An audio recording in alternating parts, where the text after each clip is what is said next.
People forget Tupac and Diddy weren't enemies at first. That single fact alone challenges almost everything people think they know about the Tupac case. Because if there was no rivalry in the beginning, no open hostility, no visible tension, then the real question becomes unavoidable. What actually broke the relationship?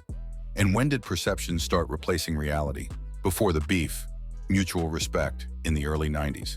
In the early 1990s, Tupac Shakur and Sean Diddy Combs were moving through the same hip-hop world, and not as rivals. They were peers. Tupac was a rising artist gaining attention for his raw lyricism and political edge.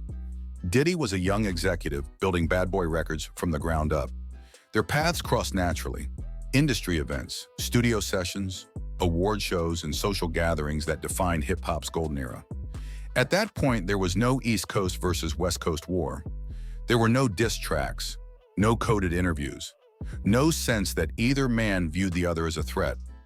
If anything, there was mutual acknowledgement. They recognized each other as forces coming up in the same space, each carving out influence in different ways. This is important because history often rewrites relationships backward. When people look at the Tupac case today, they assume the conflict was inevitable. It wasn't. In the beginning, there was no visible reason for hostility. So what changed? The night everything shifted. In November 1994, Tupac was shot during a robbery at a New York recording studio. He survived, but the psychological impact of that night reshaped how he viewed the industry. Tupac became convinced that people connected to Bad Boy Records had prior knowledge of the situation and failed to warn him. Diddy denied this, and investigators never found evidence supporting Tupac's belief.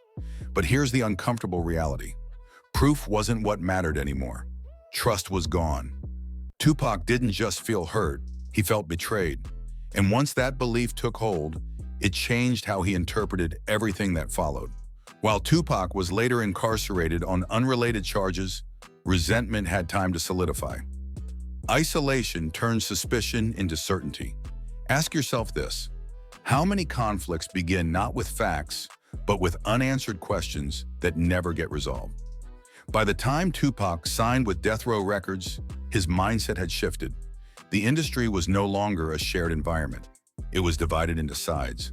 And Bad Boy became symbolic of the side he believed had abandoned him. When perception became reality.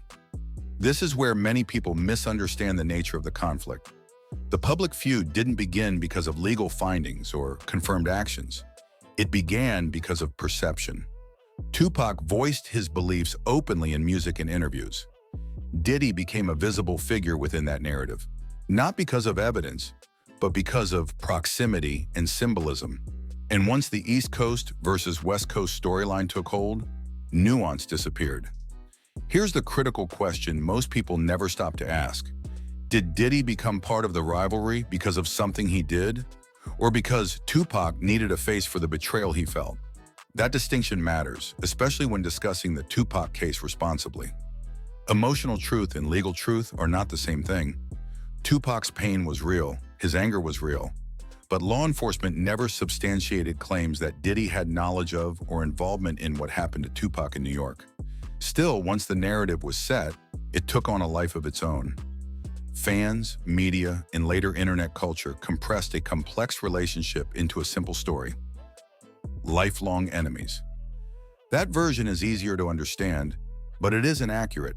What actually existed was a fractured relationship shaped by trauma, suspicion, and a rapidly escalating industry rivalry. Two men who once shared mutual respect ended up on opposite sides of a cultural divide that was bigger than both of them. And that's what makes this part of the Tupac case so revealing. Because if the feud began in perception rather than proof, then it forces a larger question about everything that followed. How much of hip-hop history was shaped by misunderstanding, and how much by facts that were never fully known? That question is why the Tupac case continues to provoke debate decades later.